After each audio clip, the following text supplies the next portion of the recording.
Hi hello friends, ಎಲ್ಲರೂ ಹೇಗಿದ್ದೀರಾ? ನಾನು ಚೆನ್ನಾಗಿದ್ದೀನಿ. ಮಂಗಳವಾರ ಅಮಾವಾಸ್ಯೆ ಬಿದ್ದಿತ್ತಲ್ಲ, ಆವತ್ತಿನ ವ್ಲಾಗ್ ಇದು.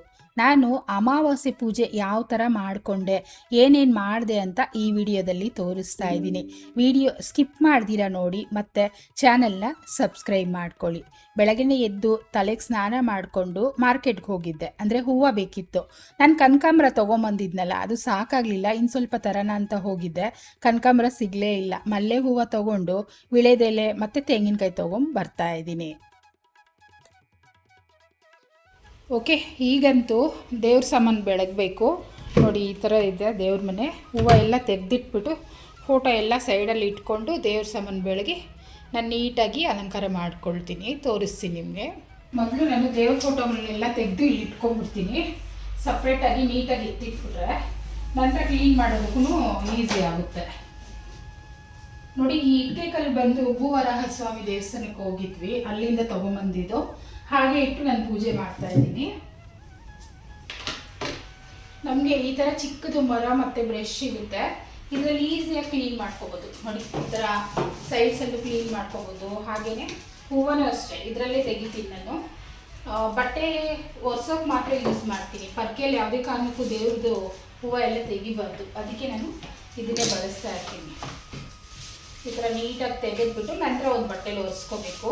ನೀರಲ್ಲೂ ಅಷ್ಟೇ ಏನೇನು ಹಾಕ್ತೀನಿ ಅಂತ ತೋರಿಸ್ತೀನಿ. ಈ ರೀತಿ ಎಲ್ಲ ತೆಗೆದಿಟ್ಕೊಂಡು ನೀಟಾಗಿ ಒಂಚೂರು ಧೂಳಿರೋಗಿರಬಾರ್ದು, ಆ ರೀತಿ ತೆಗೆದ್ಬಿಡ್ತೀನಿ ಪೂರ್ತಿಯಾಗಿ. ಇಲ್ಲ ಅಂದರೆ ಏನಾಗುತ್ತೆ ಗೊತ್ತಾ, ಈ ಸೈಡ್ಸಲ್ಲಿ ಇರುತ್ತಲ್ವ, ಇಲ್ಲೋ ಕುತ್ಕೊಂಡ್ಬಿಡುತ್ತೆ ಧೂಳಿಲ್ಲ. ಮತ್ತು ಅದು ಒಂಥರ ಸ್ಮೆಲ್ ಬರ್ತಾ ಇರುತ್ತೆ ನೀರೇನಾದರೂ ಬಿತ್ತು ಅಂದರೆ. ಅದಕ್ಕೆ ನಾನು ಈ ಥರ ಮೊರ ಇಟ್ಕೊಂಡು ಇದ್ರಲ್ಲಿ ಹಾಕ್ಕೊಂಡ್ಬಿಡ್ತೀನಿ. ನೋಡಿ, ನೀಟಾಗಿ ಬಂದ್ಬಿಡುತ್ತೆ. ನಿಮ್ಗೆ ಕಾಣಿಸ್ತಾ ಇದೆ ಗೊತ್ತಿಲ್ಲ, ಈ ಥರ. ಹಾಗೆ ಒಂದು ಸ್ವಲ್ಪ ನೀರು ತೊಗೋಬೇಕು.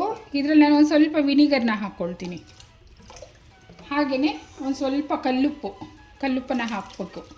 ಮನೆಯೇ ಒರೆಸ್ಲಿ ಅಥವಾ ದೇವ್ರ ಮನೆಯೇ ಆಗಲಿ, ಕಲ್ಲುಪ್ಪು ಹಾಕ್ಬಿಟ್ಟು ಒರೆಸಿದ್ರೆ ನೆಗೆಟಿವ್ ಎನರ್ಜಿ ಎಲ್ಲ ಹೋಗುತ್ತೆ ಅಂತಾರಲ್ಲ, ಅದಕ್ಕೆ ಹಾಕ್ತೀನಿ. ಒಂದು ಚೂರು ಅರಿಶಿನ ಹಾಕ್ಬಿಟ್ಟು ಚೆನ್ನಾಗಿ ಮಿಕ್ಸ್ ಮಾಡಿ ಈಗ ಬಟ್ಟೆನಲ್ಲಿ ಕ್ಲೀನಾಗಿ ಒರೆಸ್ಕೋಬೇಕು.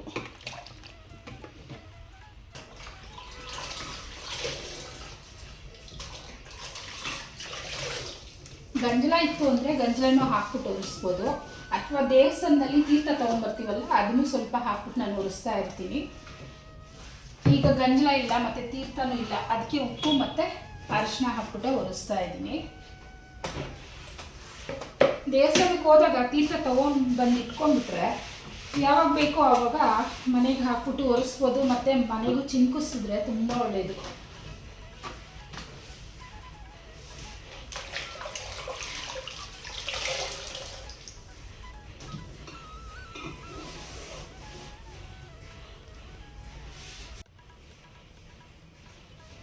ಒರೆಸಿದಾದ್ಮೇಲೆ ಈ ಗ್ಲಾಸ್ ಎಲ್ಲ ಕೋಲಿನ ಹಾಕ್ಬಿಟ್ಟು ಒರೆಸ್ತೀನಿ.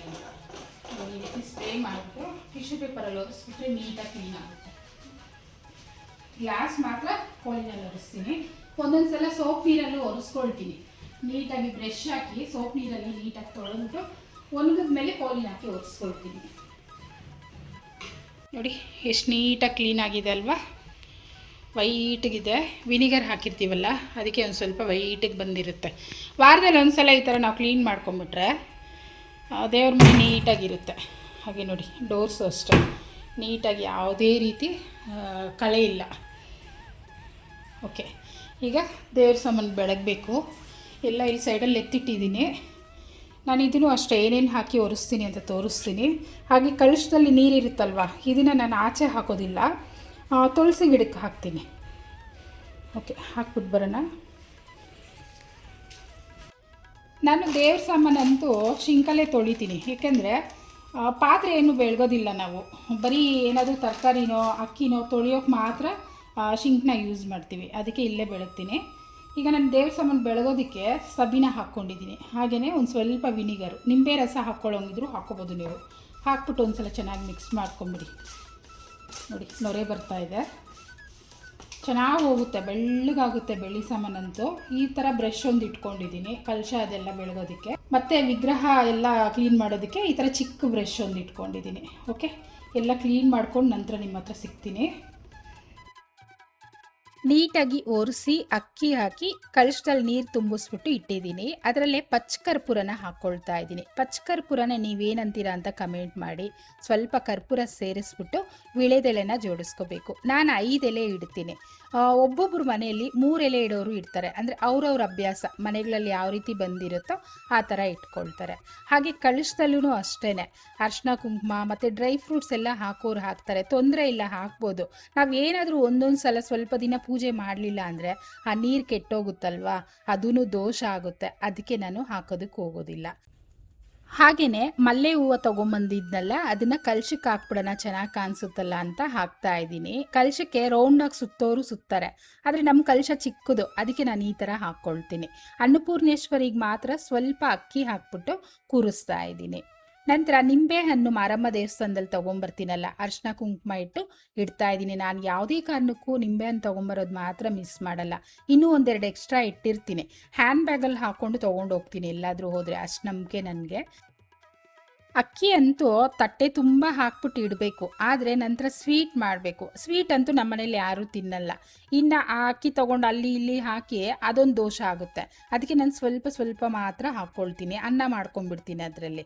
ನಂತರ ಹೊಸ್ಲಿಗೆ ಅರಿಶಿನ ಕುಂಕುಮ ಹೂವು ಇಟ್ಟು ರಂಗೋಲಿ ಬಿಡಿಸ್ಕೊಳ್ಳೋಣ ಅಂತ ಮಾಡ್ತಾ ಇದ್ದೀನಿ. ಯಾವಾಗಲೂ ಇದೆಲ್ಲ ಮಾಡಲ್ಲ ನಾನು, ಬರೀ ಅರಿಶಿನ ಕುಂಕುಮ ಇಟ್ಟು ಹೂವು ಇಡ್ತೀನಿ ಅಷ್ಟೇ. ಕಲಶದ ಸಾಮಾನು ಬೆಳಗ್ತೀವಲ್ಲ, ಆ ಟೈಮಲ್ಲಿ ಮಾತ್ರ ರಂಗೋಲಿನ ಬಿಡಿಸ್ಕೊಳ್ತೀನಿ. ಅಂದರೆ ಯಾವಾಗಲೂ ಬಿಡ್ಸೋಕ್ಕೆ ಕಷ್ಟ ಅಂತಲ್ಲ, ಒಂದು 50 ಸಲ ಆ ಕಡೆ ಈ ಕಡೆ ಓಡಾಡ್ತಾನೇ ಇರ್ತೀವಿ. ಆಗ ಕಾಲಕ್ಕೆ ಟಚ್ ಆಗಿ ಆ ರಂಗೋಲಿ ಅರ್ಧಂಬರ್ಧ ಹೊಟ್ಟೋಗುತ್ತೆ, ಅದು ನೋಡೋಕ್ಕೂ ಚೆನ್ನಾಗಿರಲ್ಲ. ಅದಕ್ಕೆ ನಾನು ಬಿಡಿಸೋದಿಲ್ಲ. ಚಾಕ್ ಪೀಸಲ್ಲಿ ಹಾಕಬಾರ್ದು, ಸಾಲ ಆಗುತ್ತೆ ಅಂತಾರಲ್ವಾ, ಅದಕ್ಕೆ ನಾನು ಚಾಕ್ ಪೀಸಲ್ಲೂ ಹಾಕೋದಕ್ಕೆ ಹೋಗೋದಿಲ್ಲ. ನೋಡಿ, ಈ ರೀತಿ ಅಲಂಕಾರ ಮಾಡ್ಕೊಂಡಿದ್ದೀನಿ.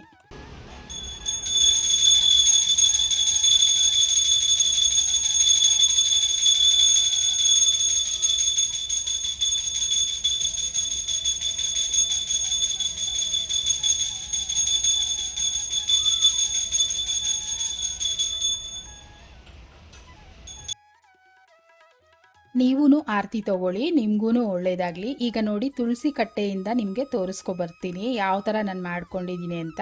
ದೀಪ ಹಚ್ಚಿ ಪೂಜೆ ಮಾಡ್ಕೊಂಡಿದ್ದೀನಿ. ಹಾಗೆಯೇ ಹೊಸ್ಲಿಗೆ ಅರಿಶಿನ ಕುಂಕುಮ ಎಲ್ಲ ಈ ಥರ ಅಲಂಕಾರ ಮಾಡ್ಕೊಂಡು ಪೂಜೆ ಮಾಡಿದ್ದೀನಿ. ಆಲ್ರೆಡಿ ನೀವು ನೋಡಿದ್ದೀರಾ. ಮನೆಯೂ ಅಷ್ಟೇ ನೀಟಾಗಿ ಶುದ್ಧವಾಗಿ ಕ್ಲೀನ್ ಮಾಡಿಕೊಂಡೇ ಪೂಜೆ ಮಾಡಬೇಕು. ನೋಡಿದ್ರಲ್ಲ, ನೀಟಾಗಿ ಎಲ್ಲ ಕಡೆನೂ ಕ್ಲೀನ್ ಮಾಡ್ಕೊಂಡಿದ್ದೀನಿ. ದೇವ್ರ ಮನೆ ಈ ಥರ ಅಲಂಕಾರ ಮಾಡ್ಕೊಂಡಿದ್ದೀನಿ. ನಮ್ಮ ದೇವ್ರ ಮನೆ ನಿಮ್ಗೆ ಇಷ್ಟನಾ, ನಾನು ಮಾಡೋ ಪೂಜೆನೂ ಇಷ್ಟನಾ ಅಂತ ಒಂದೇ ಒಂದು ಕಮೆಂಟ್ ಮಾಡಿ ತಿಳಿಸಿ. ನಂತರ ದೇವಸ್ಥಾನಕ್ಕೆ ಹೋಗಿದ್ದೆ.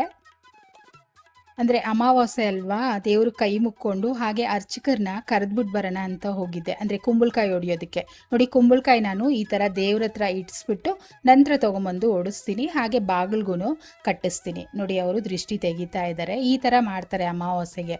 ಅವ್ರು ಬರೋಷ್ಟರಲ್ಲಿ ದೇವಸ್ಥಾನ ಕ್ಲೋಸ್ ಮಾಡಿ 10 ಗಂಟೆ ಏನೋ ಆಗೋಗಿತ್ತು, ಆ ಟೈಮಲ್ಲಿ ಮಾಡ್ತಾ ಇದ್ದಾರೆ. ನಾನು ಹೇಳಿದ್ನಲ್ಲ, ನಿಂಬೆಹಣ್ಣು ಬಾಗಿಲು ಕಟ್ಟಿದ್ರೆ ಕೆಟ್ಟೋಗ್ತಾ ಇದೆ, ದೃಷ್ಟಿಯಾಗಿದೆ ಅಂತ. ಅದಕ್ಕೆ ಈ ಥರ ಕರೆಸ್ಬಿಟ್ಟು ಕುಂಬಳಕಾಯಿ ಓಡಿಸ್ಬಿಡೋಣ ಅಂತ ಕರೆದಿದ್ದೆ. ಇನ್ಮೇಲೆ ಅಮಾವಾಸ್ಯೆಗೂ ಮಾಡಿಬಿಡೋಣ ಅಂದ್ಕೊಂಡಿದ್ದೀನಿ. ಹೇಳಿದ್ದೀನಿ ಅರ್ಚಕರಿಗೆ, ಅವ್ರು ಬಂದು ಮಾಡಿಕೊಡ್ತೀನಿ ಅಂತಲೂ ಹೇಳಿದ್ದಾರೆ. ಅವ್ರಿಗೇನಿಲ್ಲ, ಒಂದು ಸ್ವಲ್ಪ ಕಾಫಿ ಕೊಟ್ಬಿಟ್ಟು 100 ರೂಪಾಯಿ ದಕ್ಷಿಣೆ ಕೊಟ್ಬಿಟ್ಟು ಕಳಿಸ್ತೀನಿ. ಯಾವಾಗ ಬಂದ್ರೂ ಅಷ್ಟೇ, ಬರೀ ಕೈಯಲ್ಲಿ ಕಳಿಸ್ಬಾರ್ದಲ್ವ, ಅದಕ್ಕೆ ಆ ಥರ ಮಾಡ್ತೀನಿ. ಪಕ್ಕದಲ್ಲಿ ನಮ್ಮದು ಶಾಪ್ ಇದೆ ಅಲ್ವಾ, ಅಲ್ಲಿ ಹೋಗಿ ದೃಷ್ಟಿ ತೆಗೆದು ಕುಂಬಳಕಾಯಿನ ಹೊಡಿತಾ ಇದ್ದಾರೆ. ಅಂದರೆ ಅವರೇನೋ ದುಡ್ಡೆಲ್ಲ ಕೊಡಬೇಡಿ, ಇದಕ್ಕೆಲ್ಲ ಏನಕ್ಕೆ ದುಡ್ಡು ಕೊಡ್ತೀರಾ ಅಂತಲೇ ಅಂತಾರೆ. ಆದರೆ ನನಗೆ ಸಮಾಧಾನ ಆಗಲ್ಲ, ಬರೀ ಕೈಯಲ್ಲಿ ಅವ್ರನ್ನ ಹೇಗೆ ಕಳಿಸೋದು ಅಂತಂದ್ಬಿಟ್ಟು 100 ರೂಪಾಯಿ ಕೊಟ್ಟು ಕಳಿಸ್ತೀನಿ. ಓಕೆ, ಅಮಾವಾಸ್ಯೆ ಪೂಜೆ ನಾನು ಈ ಥರ ಮುಗಿಸ್ಕೊಂಡಿದ್ದೀನಿ. ಹೇಗಿತ್ತು ಅನ್ನೋದನ್ನು ಒಂದು ಕಮೆಂಟ್ ಮಾಡಿ ತಿಳಿಸಿ. ಹಾಗೆಯೇ ಲೈಕ್ ಮಾಡಿ, ಚಾನಲ್ನ ಸಬ್ಸ್ಕ್ರೈಬ್ ಮಾಡ್ಕೊಳ್ಳಿ.